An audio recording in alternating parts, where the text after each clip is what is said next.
امثال کی کتاب اس کا 11واں باب۔ دغا کے ترازو سے خداوند کو نفرت ہے، لیکن پورا باٹ اس کی خوشی ہے۔ تکبر کے ہمراہ رسوائی آتی ہے، لیکن خاکساروں کے ساتھ حکمت ہے۔ راست بازوں کی راستی ان کی رہنما ہوگی، لیکن دغا بازوں کی کجروی ان کو برباد کرے گی۔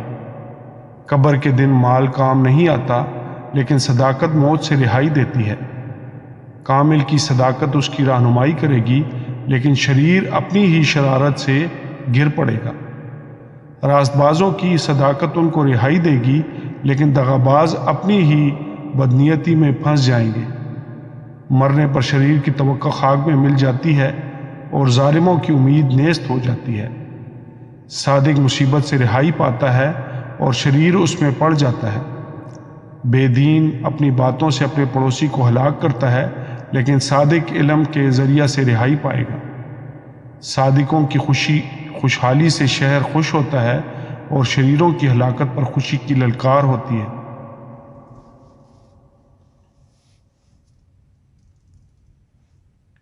راست بازوں کی دعا سے شہر سرفرازی پاتا ہے، لیکن شریروں کی باتوں سے برباد ہوتا ہے۔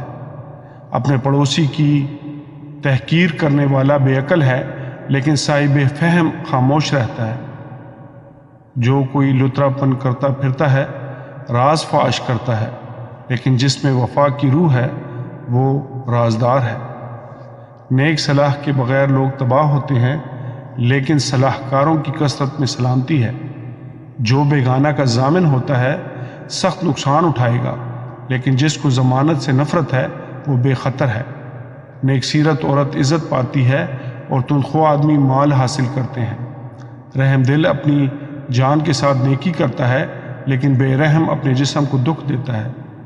شریر کی کمائی باطل ہے، لیکن صداقت بونے والا حقیقی اجر پاتا ہے۔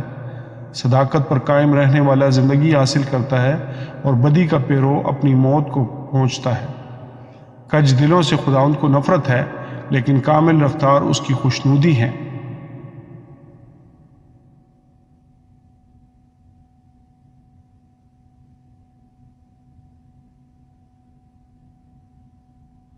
یقیناً شریر بے سزا نہ چھوٹے گا، لیکن صادقوں کی نسل رہائی پائے گی۔ بے تمیز عورت میں خوبصورتی گویا سور کی ناک میں سونے کی نت ہے۔ صادقوں کی تمنا صرف نیکی ہے، لیکن شریروں کی امید غضب ہے۔ کوئی تو بتھراتا ہے پر تو بھی ترقی کرتا ہے، اور کوئی واجبی خرچ سے دریغ کرتا ہے پر تو بھی کنگال ہے۔ فیاض دل موٹا ہو جائے گا، اور سیراب کرنے والا خود بھی سیراب ہوگا۔ جو غلہ روک رکھتا ہے لوگ اس پر لعنت کریں گے، لیکن جو اسے بیچتا ہے اس کے سر پر برکت ہوگی۔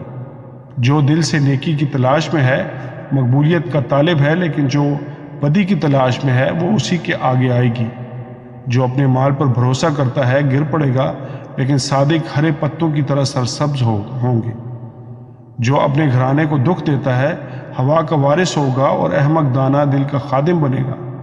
صادق کا پھل حیات کا درخت ہے، اور جو دانشمند ہے دلوں کو مو لیتا ہے۔ خداوند کے پاک کلام کے پڑھے اور سنے جانے پر اس کی خاص برکت ہو۔ خداوند کا شکر ہو، آمین۔